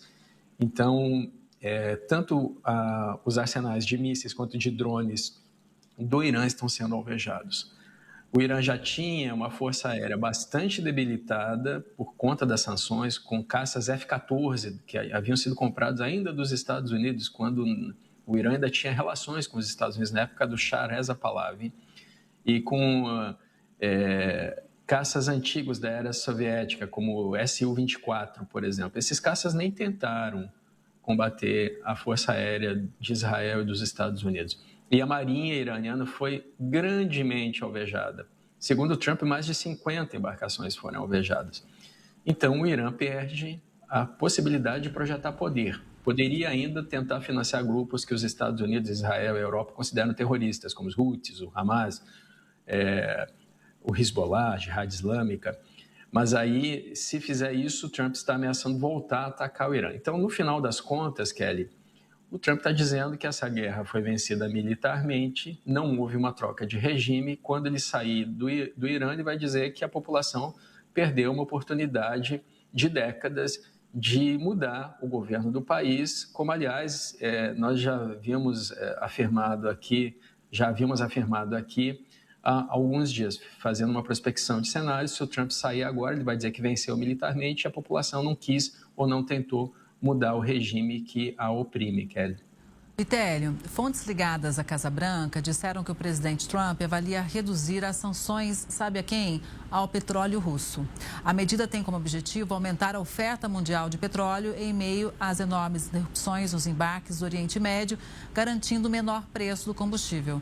As discussões podem incluir um amplo alívio das sanções, assim como opções mais específicas que permitiriam certos países, como a Índia, a comprar petróleo russo sem receio de sanções dos Estados Unidos, incluindo tarifas. O presidente russo aproveitou o momento, claro. Vladimir Putin disse que, se os compradores europeus voltarem a fechar contratos de longo prazo com a Rússia sem interferência política, o país está pronto para retomar o fornecimento. Como que você avalia essa situação toda na esteira, a gente olhando também para a guerra contra a Ucrânia? Como um imenso oportunismo russo. A gente já tem uma exceção para a Índia comprar petróleo russo, a exceção de um mês. A Índia tinha sido tarifada com 25% de tarifas adicionais dos Estados Unidos, concordou em parar de comprar petróleo russo. Os Estados Unidos abriram essa exceção por um mês. Agora, a Rússia, que é uma aliada do Irã, que recebe os drones Shahed do Irã para atacar a Ucrânia, que não fez nada para ajudar o Irã, de fato, no ano passado, na Guerra dos 12 Dias, e também não fez nada neste ano, a não ser apoio diplomático. Alguns dizem que houve apoio de inteligência, e isso tem sido negado pelos Estados Unidos. Veja só, Kelly, pelos Estados Unidos. O Pete Hegseth diz para os russos ficarem longe do Irã, inclusive. Mas a Rússia é uma das vencedoras dessa guerra no Irã, porque o petróleo subiu, a Rússia vinha num problema econômico de déficit orçamentário por conta de falta de recursos, aumentando os impostos, aumentou o IVA para 22%, usando 42% do orçamento da União para financiar a guerra na Ucrânia. Agora o petróleo subiu e tem escassez de petróleo. Então, apesar dos Estados Unidos e de Israel estarem atacando um aliado russo, a Rússia se beneficia por conta da valorização do petróleo e da escassez desse produto no momento em que 20% de todas as reservas de petróleo do mundo estão estancadas no Estreito de Hormuz, Kelly. Pois é. Inclusive, a Europa já cogita usar reservas estratégicas de petróleo se a situação piorar no Oriente Médio, a ponto de comprometer o abastecimento. Vitélio, a disparada de preços e a possibilidade de uma nova crise energética preocupam os países do continente. Vamos ver. As bolsas europeias caíram mais de 1% com a disparada do preço do petróleo. O continente depende do combustível importado, que já teve aumento de 25% na cotação. Uma reunião do G7 discutiu o uso de reservas de emergência, mas por enquanto o grupo das maiores economias do mundo decidiu esperar. Em visita ao Chipre, o presidente Emmanuel Macron disse que a França e os países países aliados trabalham para organizar uma missão de proteção a navios e garantir o fluxo de petróleo e gás. O chanceler alemão Friedrich Merz também demonstrou preocupação com a alta dos custos de energia e pediu o fim do regime dos ayatolás no Irã. A Comissão Europeia alertou: se o conflito no Oriente Médio se prolongar, a economia do continente pode se estagnar por causa de um choque inflacionário. O temor é repetir o impacto do início da guerra na Ucrânia, quando as sanções à Rússia dispararam os preços da energia e o custo de vida na Europa. Nas ruas, os europeus já sentem no bolso a escalada do preço dos combustíveis. É preocupante, é muito preocupante para as famílias, não é? Para todos nós. Este posto na França chegou a fechar por falta de combustível. Pois é, e o presidente do Conselho Europeu, Vitélio, afirmou que até agora a única vencedora da guerra no Oriente Médio é a Rússia, como você mencionou há pouco. Segundo Antônio Costa, o país obtém novos recursos para financiar a guerra contra a Ucrânia à medida que os preços da energia aumentam. Ele disse ainda que Moscou lucra com desvio de capacidades militares que poderiam ter sido enviadas para apoiar a Ucrânia e se beneficia da menor atenção dada à frente ucraniana, já que o conflito no Oriente Médio ganha destaque. Costa enfatizou a necessidade da União Europeia proteger a ordem internacional baseada em regras que, segundo ele, estão sendo desafiadas, inclusive está sendo desafiada pelos Estados Unidos. Ele também defendeu uma retomada das negociações no Oriente Médio e afirmou que a liberdade e os direitos humanos não podem ser conquistados por meio de bombas. A gente sabe, Vitélio, da preocupação da Europa em relação a essa guerra no leste europeu. E como que ficaria, mais uma vez, a relação desses países europeus vendo aí esse caminhar dos Estados Unidos, que pode, inclusive, tirar sanções em relação à Rússia? Essa é uma grande questão, porque como tudo está instável e o Trump fala uma coisa, o Pete Hegseth fala outra, diz que a guerra vai continuar, que ainda vai durar o tempo que os Estados Unidos quiserem, é incerto. E nós vimos isso no mercado, na variação do preço do petróleo, que passou de $100 há poucos dias, agora está 85. Então, a questão toda a incerteza é galopante, é imensa. O Irã tem mecanismos para fechar o Estreito de Hormuz, são minas navais, tem mais de 2.000 dessas. Se lançar essas minas no mar, como fez em 1988, quando elas foram retiradas pela Marinha Britânica, vai ser necessário uma operação de limpeza com robôs no Estreito de Hormuz. Então não adianta os Estados Unidos oferecerem escolta para os navios mercantes ou a França dizer que vai escoltar esses navios, porque se o mar estiver cheio de minas, não tem escolta, tem que fazer limpeza antes dos navios trafegarem.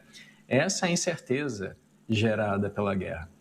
O Trump falou ontem que poderia ocupar o Estreito de Hormuz. Seria uma ocupação militar dos Estados Unidos em território iraniano. Não se sabe como nem por quanto tempo. Mas se isso for feito, tiraria do Irã um mecanismo de pressão na economia global. Ao mesmo tempo, enfraqueceria bastante a potencialidade do Irã de criar crises como essa.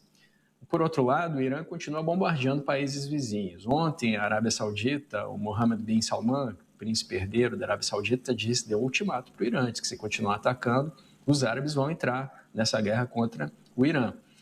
A Arábia Saudita foi um dos países que mais incentivaram o Trump a fazer esse ataque, porque veja só, Kelly, a Arábia Saudita escoa petróleo por ali, pelo Estreito de Hormuz, mas também escoa petróleo pelo Mar Vermelho, que a Arábia Saudita controla, tem acesso ali ao Canal de Suez, junto com o Egito. Então a Arábia Saudita consegue continuar escoando boa parte da sua produção para fora do Golfo Pérsico e aproveita o momento em que os preços subiram para lucrar mais.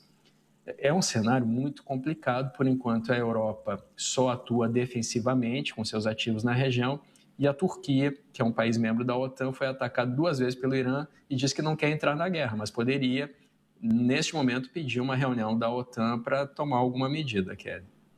Vitélio, Olha só essa conversa, quero muito saber a sua opinião, porque o presidente Donald Trump disse que teve realmente uma conversa muito boa com o líder russo na segunda-feira. Segundo Trump, eles falaram sobre a guerra na Ucrânia e o conflito no Oriente Médio. O norte-americano afirmou que existe um ódio tremendo entre Putin e Volodymyr Zelensky e que eles não conseguem se entender. Trump também acrescentou que o líder russo quer ajudar a resolver o conflito no Irã. Segundo um assessor de política externa da Rússia, Putin propôs uma ideia para um fim político e diplomático rápido para a guerra no Oriente Médio. Mas olha só, em resposta, Donald Trump disse que a Rússia poderia ser mais útil se resolvesse logo o conflito com a Ucrânia. Vitélio. Foi uma boa resposta do Trump. Desta vez ele respondeu bem, Kelly, porque, na verdade, a Rússia tem interesses no Oriente Médio e a China também. O Irã enfraquecido é uma ponta de lança enfraquecida da China e da Rússia no Oriente Médio, sendo que a Rússia já tinha perdido a Síria, perdeu há poucos anos, né, pouco mais de um ano, porque houve a queda do Bashar al-Assad. E a família do ditador Assad estava no poder desde a década de 70 e era uma aliada do Irã e da Rússia. Então, é claro que o Putin se apresenta como alguém que quer, aspas, ajudar os Estados Unidos, quando, na verdade, a Rússia quer ajudar a Rússia. De qualquer forma, a resposta do Trump foi ótima, né? Então, se você quer ajudar o mundo, acaba com essa guerra na Ucrânia, para de tentar conquistar o território do país vizinho, que favorece o mundo todo, inclusive ameniza outros conflitos regionais como esse do Irã, Kelly. Vitélio, para a gente fechar a nossa análise, tem uma última notícia chegando. A irmã do líder norte-coreano Kim Jong-un criticou os exercícios militares conjuntos entre Estados Unidos e Coreia do Sul. Segundo Kim Yo-jong, as manobras são um ensaio de guerra provocativo e agressivo que prejudica a estabilidade regional. Num comunicado, ela ainda afirma que os exercícios revelam a política hostil habitual dos aliados em relação à Coreia do Norte e que podem levar a consequências terríveis e inimagináveis. A Coreia do Sul e os Estados Unidos afirmam que as manobras anuais, chamadas de Operação Escudo da Liberdade, são de natureza defensiva e incluem cenários envolvendo o arsenal nuclear norte-coreano. A gente acompanha há bastante tempo já essas tensões entre Coreia do Norte e Coreia do Sul. Você acredita que escalou a tensão ou a gente continua nesse histórico de conflito entre as Coreias? Kelly, a Coreia do Norte é mais do mesmo. Continua fazendo testes de mísseis nas águas territoriais do Japão e quando vê um exercício que acontece todos os anos, com a Coreia do Sul acusa como hostilidade, agressividade, mas, ao mesmo tempo, manda soldados para ajudar o Putin na guerra contra a Ucrânia. Ou seja, é um discurso que vai numa direção e ações que vão na direção oposta, Kelly. Pois é, mas só para a gente continuar falando e fechar sobre a Coreia do Norte, Pyongyang vai retomar o serviço de trens de passageiros com a China, Vitélio. A primeira viagem deve acontecer na quinta-feira e todos os bilhetes já esgotaram. O serviço foi suspenso no começo da pandemia de Covid em 2020 e a retomada reativa, claro, uma ligação de transporte crucial entre Coreia do Norte e o principal aliado econômico. Segundo a empresa ferroviária chinesa, serão 4 viagens de ida e volta por semana. A Coreia do Norte continua fechada para a maior parte do turismo estrangeiro, com exceções limitadas, principalmente para grupos de turistas russos, sob condições restritas. A gente vê, é interessante a gente notar, apesar da China negociar com o mundo todo, inclusive com os Estados Unidos, né, são 2 grandes potências, a gente vê em alguns momentos alinhamentos muito claros, né, de alguns países com a China e outros com os Estados Unidos. Um exemplo desse, claro, Coreia do Norte com a China, Coreia do Sul com os Estados Unidos. Vitélio. É porque a Coreia do Norte é uma válvula de pressão que a China usa para pressionar o Japão, a Coreia do Sul, países da Ásia-Pacífico e os Estados Unidos. A Coreia do Norte tem 50 ogivas nucleares. A economia da Coreia do Norte não consegue se autossustentar, ela só continua existindo porque 90% dela é financiado pela China. Parece muito com Cuba. Depois que Cuba perdeu os recursos da extinta União Soviética, ela passou por anos de decadência e começou a receber petróleo da Venezuela. Agora não tem mais petróleo da Venezuela, não consegue sustentar, não consegue gerar energia, porque o petróleo era usado para geração de energia em Cuba. Então, são sistemas que não conseguem nem se autossustentar, mas que são usados por outros países, como a China e agora a Rússia, para pressionar oponentes como os Estados Unidos e o Japão, Kelly. Vitélio, muito obrigada, viu? Sempre essencial ter a sua análise aqui no Conexão. Uma boa tarde e até a próxima. Obrigado pelo convite. Boa tarde a todos. Boa tarde. Depois do intervalo, a gente mostra o susto que uma mãe passou ao lado do filho de apenas 7 meses. A gente volta já já.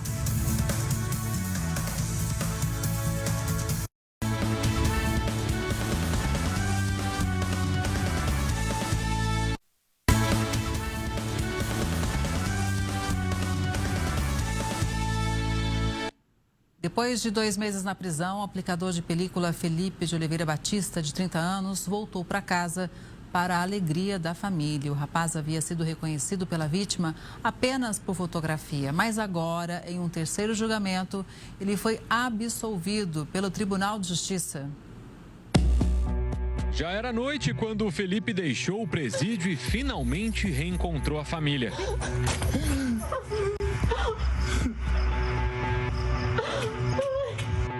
Foi maravilhoso. A gente só se abraçou e, nossa, muito bom. Eu tinha medo disso não acontecer, né? Foram 2 meses preso por um crime que Felipe diz que não cometeu. Agora em casa, recebendo o carinho da esposa e do filho de apenas 7 meses, ele relembra como foi difícil ficar longe da família. Sensação, horrível, né? Você ficar... tristeza, vontade de chorar o tempo inteiro, coração apertado, porque você fica com saudade, você quer ver, quer saber como tá seu filho, você não tem notícia, não tem como você falar, né? E o pior, que é ter perdido, né, esses 2 meses da vida dele, que realmente ele mudou muito. O crime aconteceu em Cotia, na Grande São Paulo. Segundo o boletim de ocorrência, a vítima ficou em poder dos criminosos, que tentaram fazer transferências bancárias por cerca de 10 horas. Felipe, que também mora em Cotia, sempre afirmou que estava em casa no início da noite. Para provar a inocência, apresentou como prova uma postagem em redes sociais comemorando ter passado de fase num videogame, na mesma hora em que o crime acontecia. Naquela mesma noite, ele alegou ainda ter ido a um estúdio de tatuagem, onde ficou até às 3 da madrugada. Mas o Ministério Público considerou os álibis inconsistentes e pediu a condenação. Felipe não tinha antecedentes criminais. Ele foi reconhecido pela vítima por uma foto, tirada para o documento de identidade e que estava nos arquivos da polícia. Você não consegue entender, como que a minha foto chegou, naquele álbum. Eles mostraram, a vítima reconheceu. Na verdade, na real, que a sensação que você tem é essa, de você fica sem entender. Na época, o Ministério Público alegou que todas as pessoas com RG emitido no estado de São Paulo possuem fotografias depositadas no Instituto de Identificação. O instalador de película foi inocentado em primeira instância, mas acabou preso e condenado a 13 anos de cadeia na segunda instância. Depois da condenação, a defesa recorreu ao Superior Tribunal de Justiça em Brasília. O ministro, que avaliou o caso, mandou que ele fosse novamente julgado pelo Tribunal de Justiça aqui de São Paulo. Nessa segunda avaliação, um grupo de desembargadores analisou o processo e reconheceu que Felipe não poderia ser condenado, tendo como prova apenas o reconhecimento fotográfico. Na decisão, o juiz relator destacou que, não havendo outras provas sólidas capazes de embasar a condenação e diante da fragilidade probatória, era necessário absolver Felipe dos crimes imputados. Segundo o advogado da família, além da polícia não ter apresentado novas provas contra Felipe, a vítima faleceu 3 anos depois do crime. Por uma infelicidade da vida, a vítima veio a óbito, né? E não pôde perante a autoridade judicial, reconheceu o Felipe. E isso causou aqui, ao menos aos olhos da defesa, uma fragilidade enorme das provas. Mesmo tendo sido inocentado 2 vezes, a luta da família de Felipe não terminou.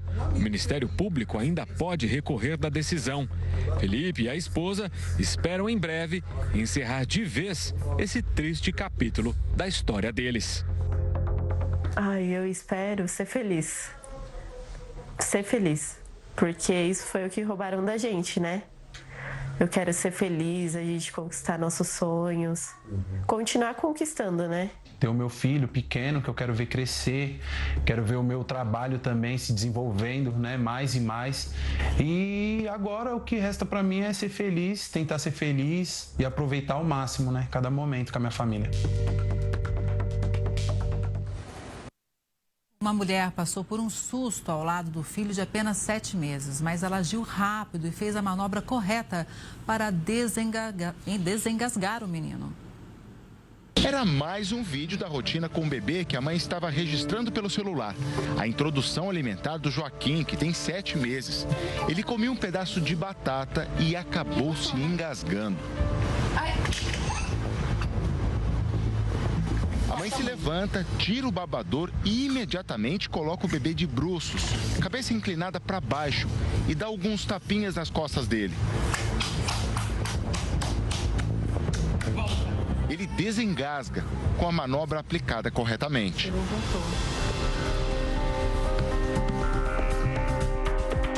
Maria Eugênia é influenciadora digital e mãe do Joaquim.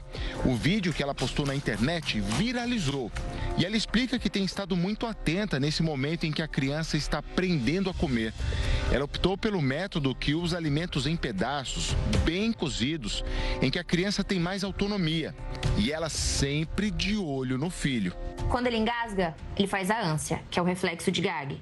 Que o corpo, ele expele o alimento sozinho. Então, ele faz a ânsia de novo, até que o corpo expele sozinho. E normalmente é assim? Normalmente é assim. Toda refeição isso acontece. Karina, a avó do Joaquim, estava junto. Ela não entrou em desespero, mas estava atenta ao socorro do neto. Enquanto ele não respirou, eu fiquei com a minha respiração presa.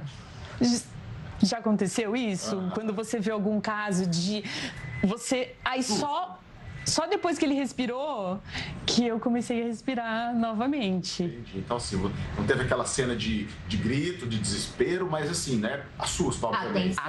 De tensão. Ficamos muito tensa.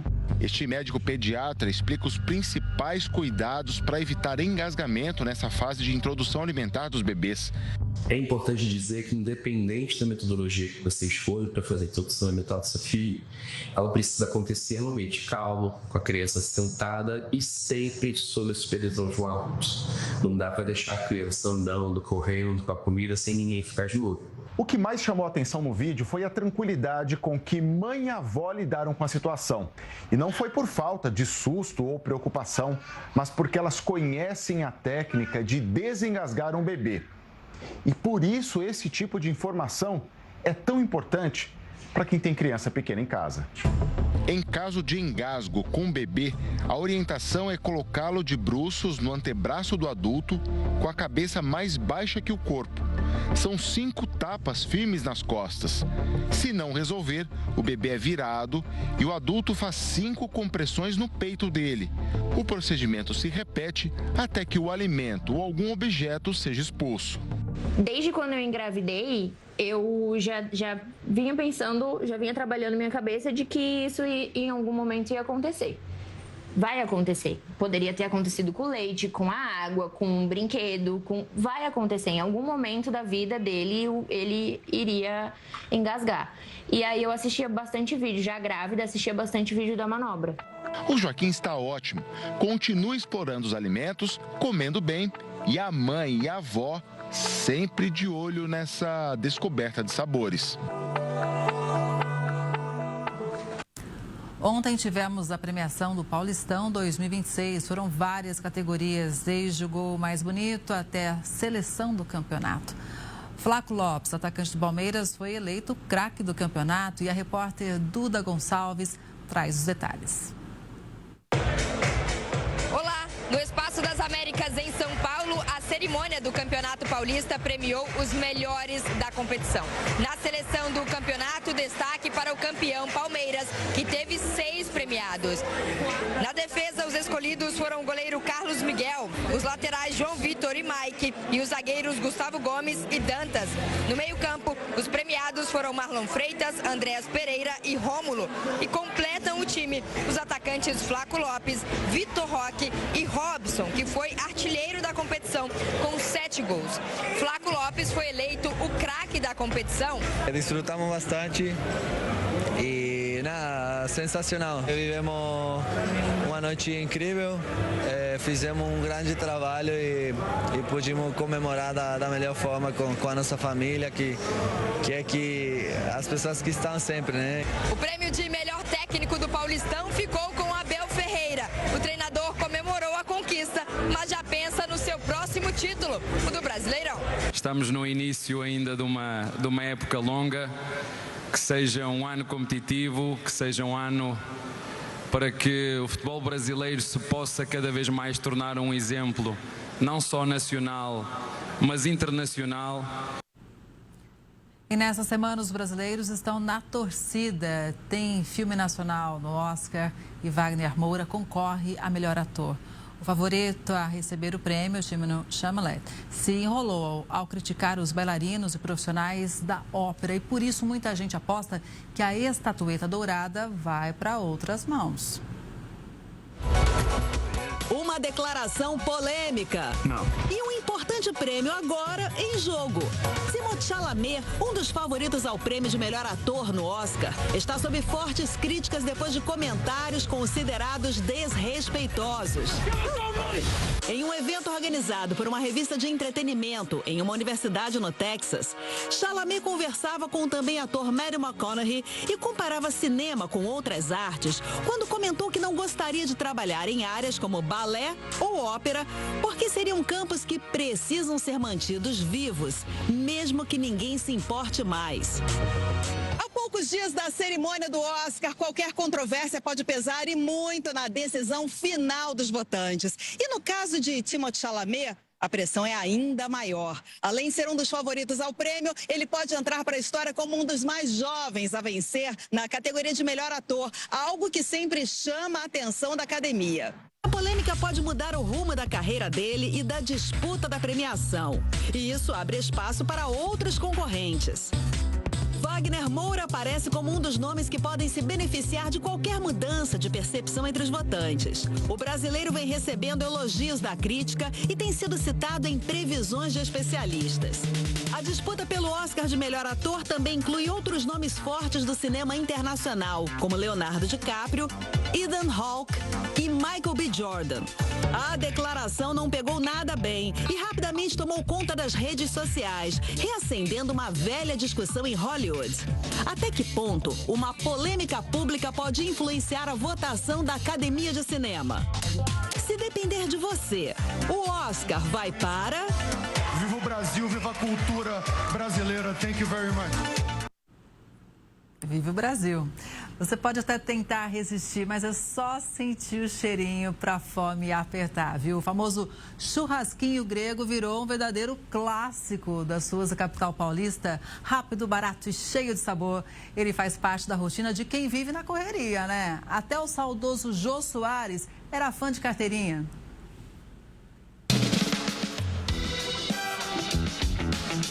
É uma cena clássica de São Paulo. O cheiro se espalha pela rua e a fome logo aparece. No coração da cidade, ele virou quase uma instituição. Um lanche rápido, barato e que agrada gregos e troianos. Ou melhor, gregos e paulistanos, principalmente os apressados. Na correria, para dar uma disfarçada no almoço, pega um lanchinho, não é não? Tem tudo a ver com a galera que trabalha aqui, tá na correria, na verdade.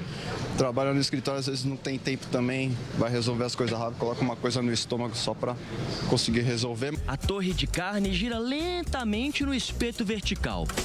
Assa de fora para dentro, até ficar no ponto. Depois é fatiada na hora e vai direto para o pão francês. Quase sempre com uma boa porção de vinagrete para completar. Ótimo. Melhor do que você entrar em qualquer restaurante aí, pegar um arroz, feijão, um bife e não conseguir comer. Bem melhor. Tô vendo que você já tá no segundo, eu não queria te denunciar não, mas tá no segundo já. Eu vou pro terceiro. Vai pro terceiro? Vou pro terceiro. Esse grego aqui é imbatível, cara. Este churrasquinho grego fica na região da Sé, no centro da capital. E está no mesmo ponto há mais de 50 anos. Por aqui passa de tudo. Motoboy, comerciante, gente de terno e gravata, todo mundo em busca do lanche rápido.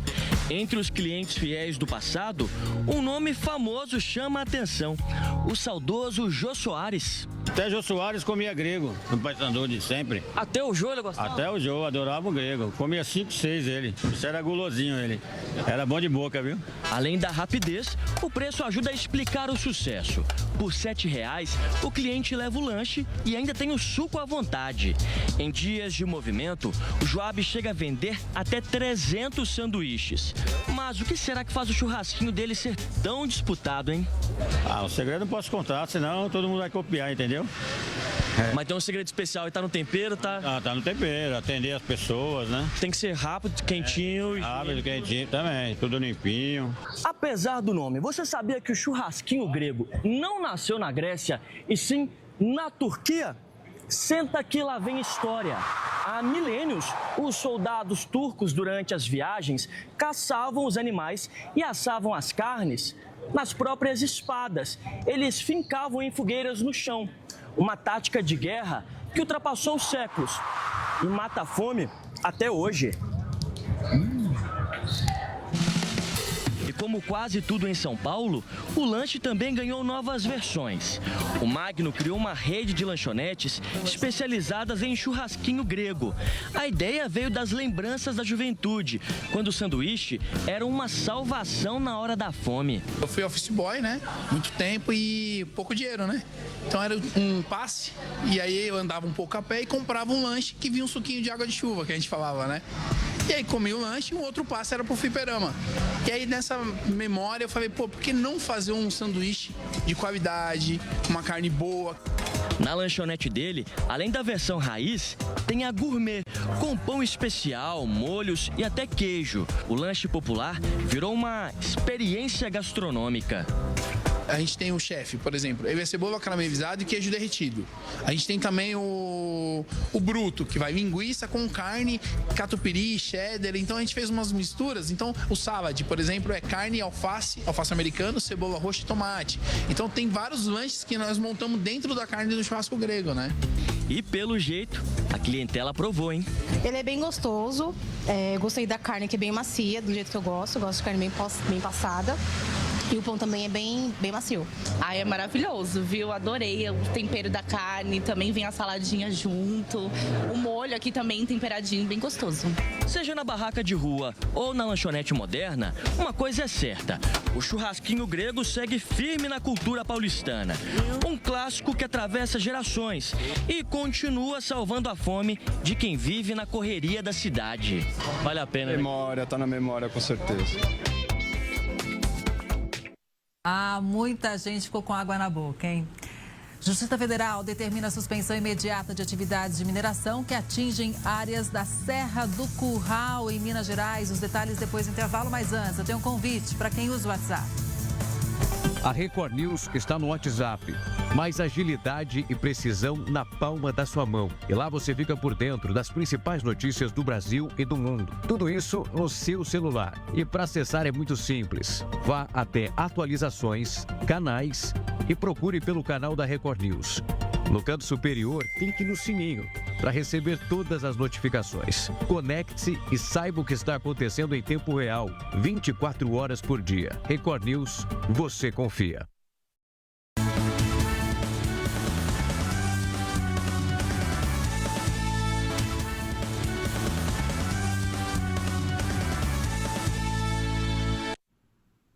A Justiça Federal determinou a suspensão imediata de atividades de mineração que atingem áreas da Serra do Curral, em Minas Gerais. O número exato de empresas e minas afetadas não foi informado. Também foi determinada uma multa de 4 milhões de reais contra a Agência Nacional de Mineração por ignorar ordens judiciais anteriores. O objetivo da medida, que atende a pedidos do Ministério Público Federal e do Ministério Público de Minas Gerais, é paralisar o avanço da exploração mineral em zonas de preservação. Essa edição do Conexão Record News fica por aqui. Obrigada pela sua audiência. Continue com a gente. Boa tarde para você.